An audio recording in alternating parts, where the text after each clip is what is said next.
Hello అందరికీ welcome to రియాస్ kitchen. ఈరోజు మనం చోలే బఠానీ ఎట్లా చేసుకోవాలో చూద్దాం.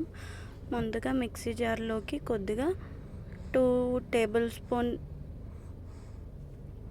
పల్లీలు వేసుకున్నాను, 1 టేబుల్ స్పూన్ నువ్వులు, 2 ఎండుమిరగాయలు, ఇంకా కొంచెం జీలకర్ర, 2 ఇలాచీ వేసుకొని మిక్సీ పట్టుకున్నానండి. అవి పక్కన పెట్టుకున్న 2 టమాటాలు, కొంచెం ఉల్లిపాయలు, ఒక ఎల్లుల్లిపాయ వేసుకొని దీన్ని కూడా పక్కన పెట్టుకున్నానండి. ఇప్పుడు ఒక కడాయి పెట్టుకుని దాంట్లోకి ముందుగా కట్ చేసి పెట్టుకున్న మిర్చి వేసుకుని ఫ్రై చేసుకుందామండి.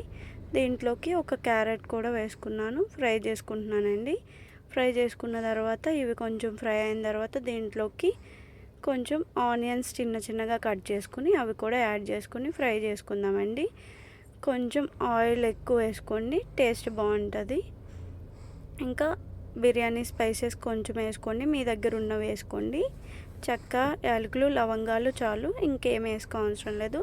ఒక ఆకు వేసుకోండి చాలు. ఇంకా దీంట్లోకి టమాటా ప్యూరీ యాడ్ చేసేసుకుని మంచిగా దాంట్లో నుండి ఆయిల్ బయటకు వచ్చేంత వరకు కుక్ చేద్దాం. కుక్ చేసుకున్న తర్వాత చూడండి, ఆయిల్ సపరేషన్ అయిన తర్వాత దీంట్లోకి మనం కొద్దిగా సాల్ట్ వేసుకుందామండి. సాల్ట్ చూసి వేసుకోండి. సాల్ట్ వేసుకుని దీంట్లోకి కొద్దిగా పసుపు వేసుకొని చక్కగా ఫ్రై చేసుకుందామండి. ఫ్రై చేసుకుని అల్లం వెల్లుల్లి పేస్ట్ వేసుకుని పచ్చివాసన పోయేంత వరకు ఫ్రై చేసుకుందాం. దీంట్లో బఠానీ వేసేసుకుందామండి.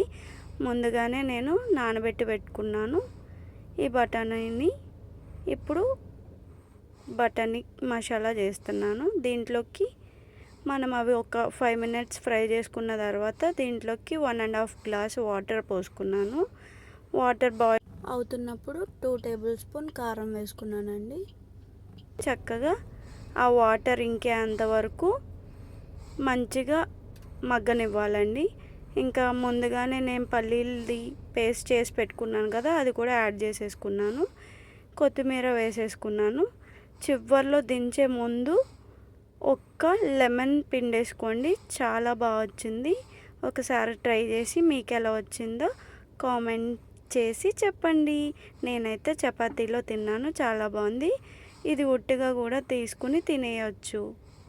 అంతే. వీడియో నచ్చితే like, comment, share and subscribe చేయండి. పక్కనే ఉన్న బెల్ ఐకాన్ ప్రెస్ చేయండి.